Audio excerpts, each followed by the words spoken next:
Hello दोस्तों, स्वागत है आप सभी का साइंस फाइटर क्लासेस के इस डिजिटल लर्निंग प्लेटफॉर्म पे।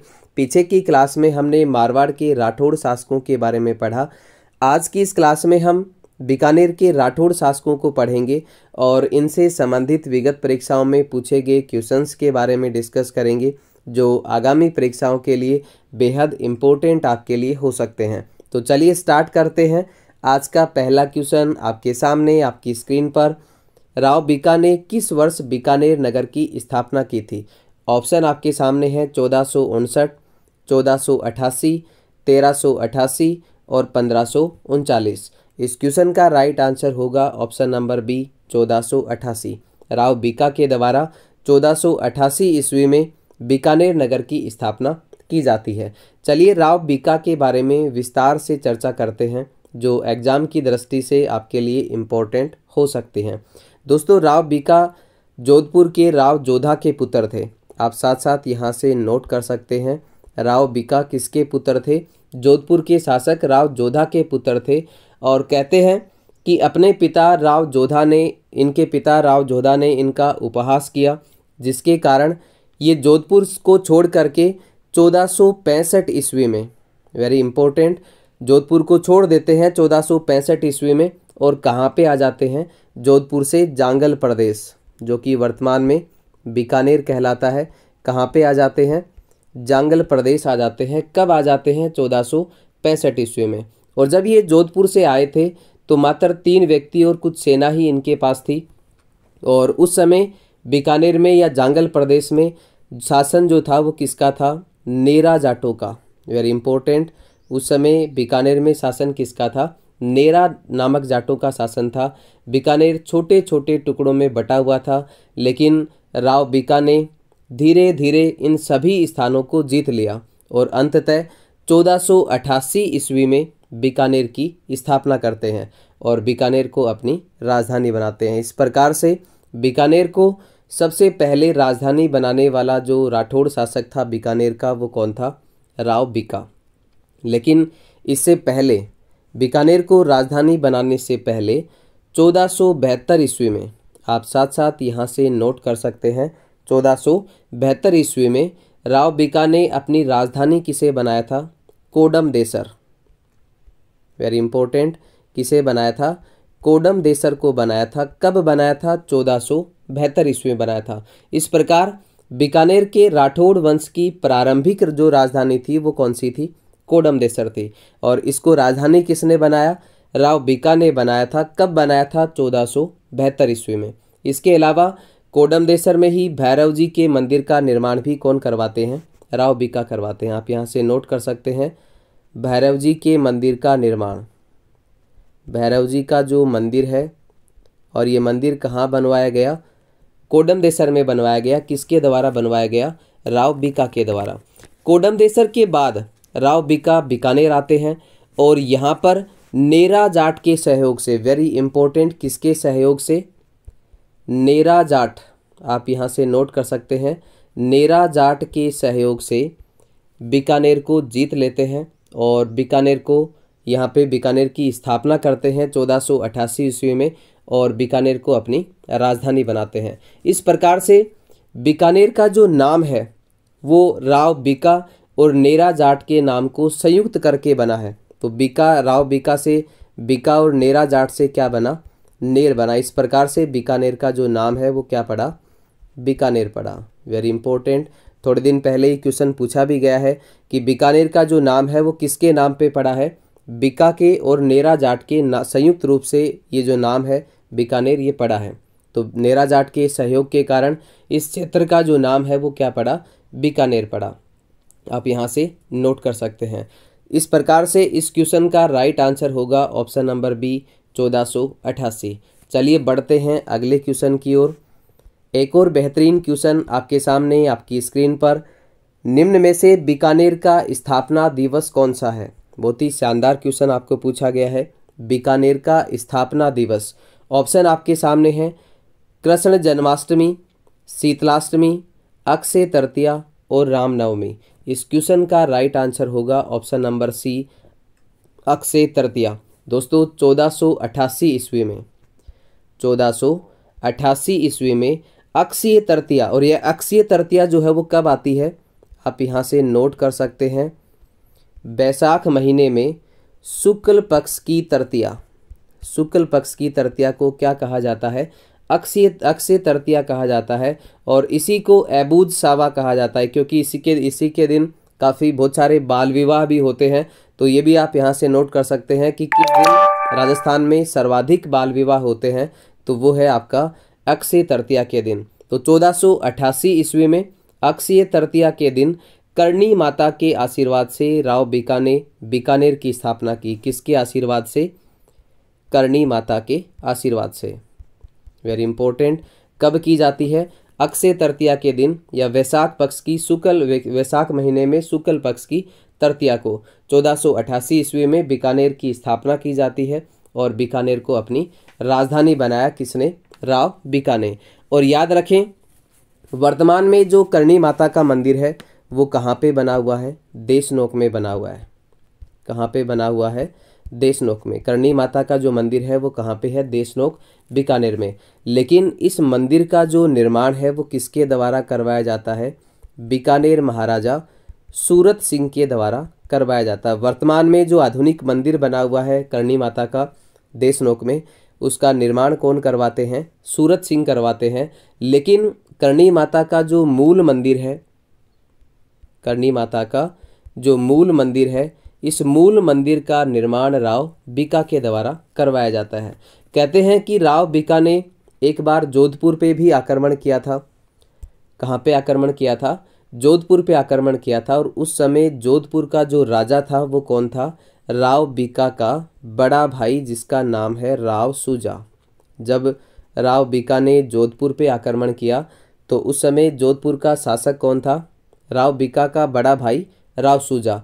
और इस आक्रमण में राव बीका राव सूजा को पराजित कर देता है और राठौड़ वंश के सारे राजकीय चिन्ह छीन करके कहाँ पे ले आता है, बीकानेर ले आता है। Very important. तो राव बीका और राव सूजा के मध्य युद्ध होता है और इस युद्ध में राव सूजा पराजित हो जाता है और यहाँ से राठौड़ वंश के जो भी राजकीय चिन्ह हैं वो सभी छीन करके बीकानेर ले आता है। कौन ले आता है, राव बीका। और अंत में 1504 ईस्वी में राव बीका का निधन हो जाता है। इस प्रकार से राव बीका ने 1465 ईस्वी से लेकर के 1504 ईस्वी तक शासन किया है बीकानेर पे। राव बीका की मृत्यु के बाद इनका बड़ा बेटा जिसका नाम मिलता है राव नरा। राव बीका की मृत्यु के बाद बीकानेर का शासक कौन बनता है, राव नरा बनता है। कब बनता है, 1504 ईस्वी में। देखिए, राव बीका के दो पुत्र होते हैं। एक का नाम है, बड़ा बेटा जो है वो कौन है, राव नरा। और इससे छोटा जो बेटा है, इसका जो छोटा बेटा है वो कौन है, राव लूणकरण। क्या नाम मिलता है, राव लूणकरण।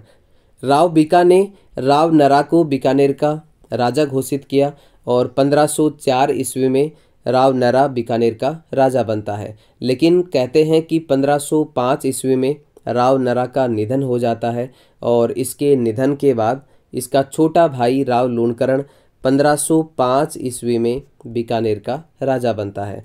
इस प्रकार से आगे हम राव लूणकरण के बारे में डिस्कस करेंगे। इस क्वेश्चन का राइट आंसर होगा option number C, Akshaya Tritiya. चलिए बढ़ते हैं अगले क्वेश्चन की ओर।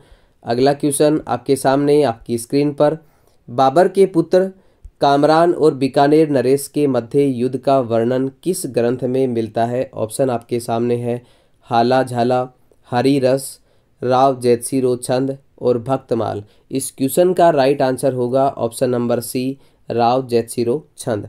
और इस ग्रंथ के जो रचयिता है वो कौन है, बिट्ठू सूजा। बिट्ठू सूजा किसके द्वारा लिखा गया है, ये ग्रंथ बिट्ठू सूजा के द्वारा लिखा गया है, जो कि बीकानेर के राजा राव जैतसी के दरबारी हुआ करते थे। इससे पहले हम राव लूणकरण की चर्चा करेंगे, जो कि 1505 ईस्वी में शासक बनता है बीकानेर का राव नरा के बाद। राव नरा की मृत्यु के बाद तीसरे नंबर का जो शासक है वो कौन है, राव लूणकरण, जो 1505 ईस्वी में बीकानेर का राजा बनता है। और इसका जो शासनकाल है वो 1505 से लेकर के 1526 ईस्वी तक बीकानेर पे शासन करता है।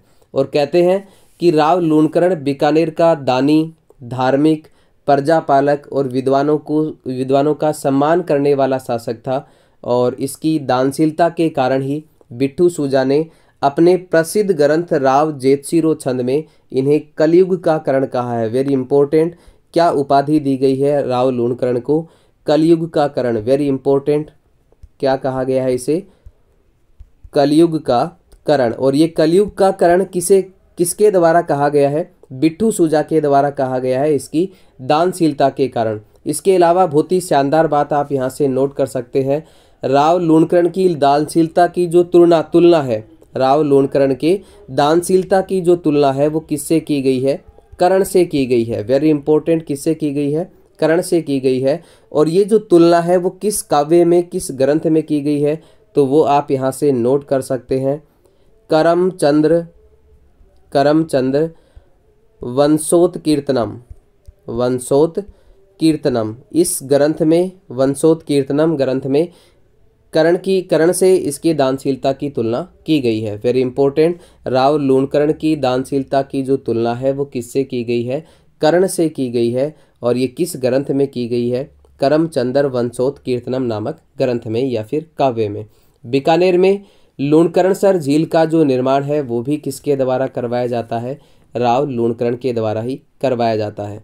कहते हैं कि राव लूणकरण ने नागौर के महमूद खां को हराया। वेरी इंपॉर्टेंट, इसके युद्धों की चर्चा करें तो पहला किसको हराता है? ये नागौर के महमूद खां को हराया था। किसने? राव लूणकरण ने।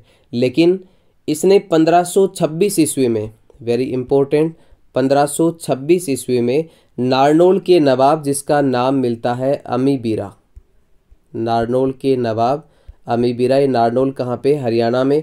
नारनौल के नवाब अमीबीरा पे आक्रमण कर दिया। और ये युद्ध जो है वो कहाँ पे होता है? धौसा नामक स्थान पे होता है। कहाँ पे होता है? धौसा नामक स्थान पे युद्ध होता है। और इस युद्ध में राव लूणकरण वीरगति को प्राप्त हो जाते हैं। अब राव लूणकरण के बाद बीकानेर का जो राजा है वो कौन बनता है? इनका पुत्र राव जेतसी। राव लूणकरण के बाद बीकानेर का राजा कौन बनेगा? राव जेतसी बनेगा। कब बनेगा? 1526 ईस्वी में। 1526 ईस्वी में राव लूणकरण की मृत्यु हो जाती है। और निधन के बाद इनका पुत्र 1526 ईस्वी में बीकानेर का राजा बनता है। इसका जो शासनकाल है वो 1526 से लेकर के 1541 ईस्वी तक बीकानेर पे शासन करता है। दोस्तों, राव जेतसी ने अपने शासनकाल में अनेक युद्धों में भाग लिया। और यदि उनकी चर्चा करें तो पहला आप यहाँ से नोट कर सकते हैं, 1526 ईस्वी में राव लूणकरण के निधन के बाद राव जेतसी बीकानेर का राजा बनता है।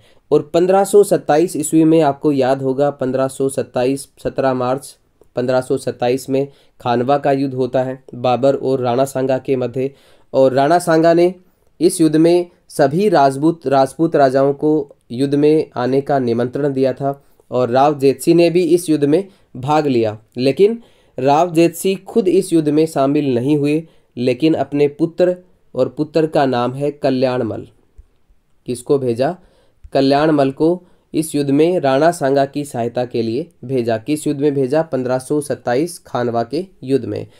इसके अलावा कहते हैं कि भटनेर का जो किला है वो उस समय राव जेतसी के पास था। किसकी बात कर रहे हैं यहाँ पे? भटनेर का किला, जो कि हनुमानगढ़ जिले में है। और ये भटनेर का किला मैं बात कर रहा हूँ यहाँ पे 1533-34 की। और 1533-34 के समय में जो भटनेर का किला है वो किसके पास था? राव जेतसी के पास था। और यहाँ का जो अधिकारी था वो राव जेतसी का भाई काहनमल। कौन था? राव जेतसी का भाई काहनमल इस भटनेर के किले का अधिकारी था। और कहते हैं कि 1533-34 में बाबर का पुत्र, जिसका नाम है कामरान, बाबर का पुत्र कामरान इस भटनेर के किले पर आक्रमण कर देता है। और यहाँ के अधिकारी जो कि काहनमल, अभी मैंने आपको बताया, काहनमल को यहाँ से भागना पड़ता है। और इस किले पर अधिकार किसका हो जाता है? कामरान का हो जाता है। लेकिन राव जेतसी 1534 ईस्वी में ही वापस एक बड़ी सेना भेजते हैं भटनेर दुर्ग पर। और वापस से भटनेर दुर्ग को अपने अधिकार में ले लेते हैं। लेकिन 1534 ईस्वी में ही वापस से 1534 ईस्वी में ही वापस से कामरान अपना बदला लेने के लिए बीकानेर के राती घाट में जो दुर्ग था जिसका नाम मिलता है सौभाग्य द्वीप, जहाँ पर सौभाग्य द्वीप दुर्ग, जहाँ पर राव जेतसी शासन किया करते थे राजा के रूप में, तो इस युद्ध को कहते हैं राती घाट का युद्ध, क्योंकि ये राती घाट नामक जगह पे हुआ था। इस युद्ध को क्या कहते हैं? राती घाट का युद्ध कहते हैं। और कामरान ने आक्रमण कर दिया कहाँ पे? राती घाट पर या फिर सौभाग्य द्वीप दुर्ग पर। लेकिन राव जेतसी फिर से कामरान को हरा देते हैं और इस युद्ध का जो उल्लेख है, प्रमाण है, वो किस में मिलता है?